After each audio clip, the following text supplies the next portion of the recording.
Nah, saudaraku, hari ini kita belajar mengenai kedewasaan rohani. Semua kita harus bertambah-tambah dewasa. Karena kedewasaan rohani merupakan satu keharusan kalau kita mau berhasil dalam pemuridan kita.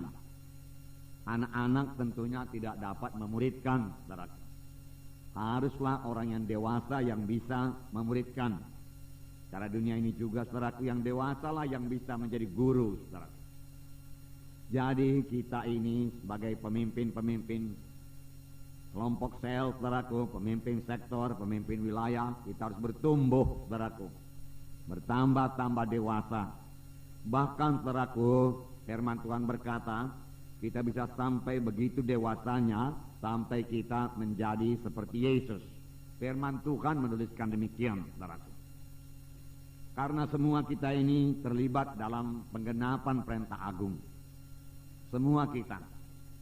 Bukan hanya saudara pemimpin kelompok sel saja sebenarnya, saudaraku. Anggota-anggota dalam kelompok sel saudara juga ikut dalam penggenapan perintah agung.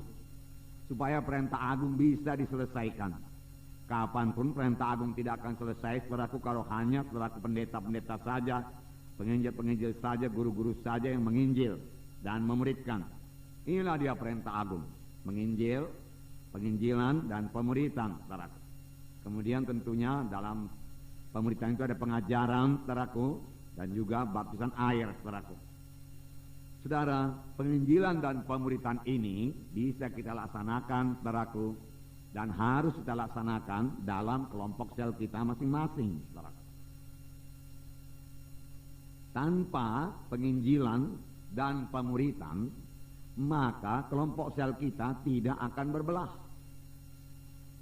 tidak akan bertambah bilangannya. Bagaimana kelompok sel bisa berbelah kalau tidak ada yang menginjil, yang memberitakan Injil? Benar, Injil itu berkuasa, saudara. Roma 1 ayat 16 berkata, ya, kuasa Injil itu menyelamatkan jiwa-jiwa, baik orang Yahudi, baik orang Yunani. Ada kuasa dalam Injil itu. Tapi Injil itu nggak bisa berjalan sendiri, saudara. Injil itu harus ada yang membawanya, harus ada yang memberitakan. Buku Roma berkata, saudaraku, barang siapa yang berseru kepada nama Tuhan akan selamat. Begitulah mudahnya keselamatan. Dia berseru kepada Tuhan Yesus, dia akan selamat. Oleh sebab itu, saudaraku, dalam kelompok sel saudara, tentu biasa jiwa-jiwa beroleh keselamatan. Nah, saudara perdamaikan dia mengaku dengan mulutnya, percaya dengan hatinya, maka dia akan selamat. Tapi firman Tuhan juga berkata, bagaimana mereka berseru karena mereka belum percaya. Bagaimana mereka percaya kalau mereka belum mendengar? Bagaimana mereka mendengar kalau tidak ada yang memberitakan? Nah, saudaraku, bagaimana mereka memberitakan kalau tidak ada yang menyuruh? Saudaraku, itu sebabnya, saudaraku, kita ini, saudaraku, disuruh Tuhan, saudaraku, untuk memberitakan Injil Tuhan. Bahwa mereka mendengar Injil Tuhan, kemudian mereka percaya, kemudian mereka berseru kepada Tuhan dan mereka selamat. Mereka lahir baru. Setelah mereka lahir baru, bolehlah kita ajari mereka itu, saudaraku. Mereka mulai mengerti firman Tuhan, mereka mengikuti training. Kemudian kita ajari mereka itu bagaimana berdoa, bagaimana membaca Alkitab. Nah, itu sudah termasuk pemuridan, saudaraku. Pemuridan. Nah, dan ini bisa kita laksanakan. Bisa. Mengapa tidak, saudaraku? Roh Kudus memimpinkan kita. Roh Kudus mengajari kita, saudaraku. Roh Kudus menyanggupkan kita. Roh Kudus sudah diberikan kepada kita. Firman Tuhan berkata, kamu akan beroleh kuasa. Saudara beroleh kuasa. Bukan kuasa manusia. Bukan kuasa dari dunia ini. Kuasa dari sorga. Apabila Roh Kudus turun ke atas kamu. Dan kamu akan menjadi saksi bagiku di Yerusalem, Judea, Samaria, sehingga sampai ke ujung bumi. Kuasa, Roh Kudus itu kuasa, dan sudah saudara terima. Marilah saudaraku bergantung sepenuhnya kepada kuasa Roh Kudus, saudara, yang menyanggupkan saudara untuk menjadi saksi. Bergeraklah, saudaraku. 2 minggu ini kita berbicara mengenai Laskar Kristus. Sebagai pahlawan mereka berlari. Nyatalah, saudaraku, bahwa Laskar Kristus itu berani. Ya, tidak takut. Dia maju dia ofensif, dia menyerang, dia tidak defensif, dia tidak bertahan. Saudaraku, serang, saudaraku. Datangi jiwa-jiwa itu, saudaraku. Beritakan Injil kepadanya. Saya katakan minggu yang lewat kita bisa melaksanakannya dengan ramah tamah, saudaraku. Ya.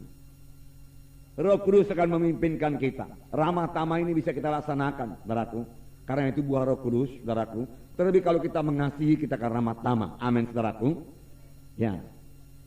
Nah, marilah kita muridkan, saudaraku, jiwa-jiwa anak-anak Tuhan di kelompok sel kita. Karena kalau semua anggota kelompok sel saudara anak-anak, bagaimana bisa menginjil? Bagaimana pula bisa memuridkan? Saudara, yang memuridkan ini saudaralah terutama pemimpin KKS. Memuridkan saudaraku jiwa-jiwa yang saudara lihat saudaraku sudah lebih dewasa daripada yang lain, saudaraku. Muridkan dia. Ya, kalau kita katakan jiwa dewasa lah itu. Silakan muridkan, saudaraku. Kemudian tentunya nanti, saudaraku, jiwa yang dewasa itu memuridkan lagi jiwa lain, saudaraku. Nah, kalau tidak ada jiwa dewasa, saudaraku, ya saudara mulai dari memuridkan jiwa yang anak-anak itu terus bertambah hari, bertambah dewasa. Tidak akan lama, saudaraku. Kalau saudara ikuti, saudaraku, cara pemuridan yang dipakai oleh Tuhan Yesus, yaitu cara magang, saudaraku. Tuhan Yesus memuridkan murid-muridnya, saudaraku, dalam tempo 3,5 tahun. Dan murid-muridnya sungguh sangat teguh, mengerti jalan Tuhan, bisa meneruskan pekerjaan Tuhan, saudaraku, dan bisa memenangkan dunia ini buat Tuhan Yesus. Menyampaikan maksud Tuhan betul-betul, saudaraku. Dalam tempo 3,5 tahun, saudaraku. Nah, cara apakah yang dipakai Tuhan Yesus, saudaraku? Ya, kalau kita menyebutnya dengan cara magang. Tetapi kita mengetahui, saudaraku, bahwasanya murid-murid itu banyak sekali, saudaraku, bersekutu dengan Tuhan Yesus. Banyak sekali bersama-sama dengan Yesus. Inilah cara magang, saudaraku. Jadi, saudaraku, dalam kelompok sel, saudaraku, saudara muridkanlah itu. Oke lah, berkhotbahlah, saudaraku. Jangan terlalu lama berkhotbah, 15 menit saya pikir sudah cukup.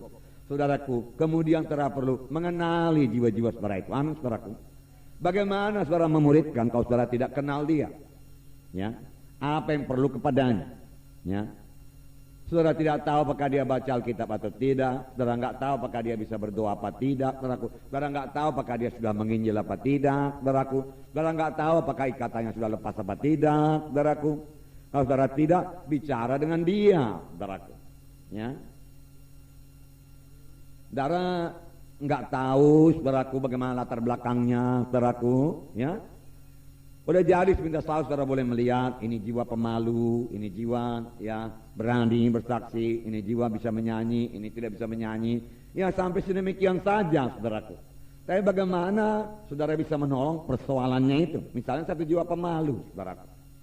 Kalau saudara tidak bicara kepada dia, saudaraku, bagaimana saudara bisa mengatasinya itu, saudaraku? Ya. Kalau yang sakit oke lah, siapa yang sakit saudara berkata diangkat tangan, dan saudara boleh berdoa, saudara. Tetapi ada yang sakit rohani lah kita katakan, saudara. Ya, dia nggak berani bicara di depan orang ramai, saudara. Ya, banyak yang demikian, diantaranya saya, saudara. Ya, dahulu maksud saya, saudara. Jadi walaupun dia tidak berani bicara di muka orang banyak sekarang ini, dengan pelayanan saudara, dengan pemuridan saudara laksanakan kepadanya, dia bisa berubah. Amin, saudaraku. Dia bisa berubah. Tapi kalau saudara perlu berkata-kata dengan dia, saudaraku. Saudara kan perlu jumpa dengan dia. Kalau khotbah terus menerus, saudaraku. Hari Minggu khotbah, saudaraku. Kalau di gereja kita ada 9 kali khotbah pada hari Minggu. Tidak ada yang kurang dari 1 jam, saudaraku. Tetapi sekarang, saudaraku, saya minta kepada saudara, karena di sini saya tidak mungkin, saudaraku, ya bicara kepada saudara satu persatu. Tapi dalam kelompok sel bisa. Sehingga itu nanti menjadi bahan doa saudara. Saudara kenal tiap-tiap jiwa itu, saudara.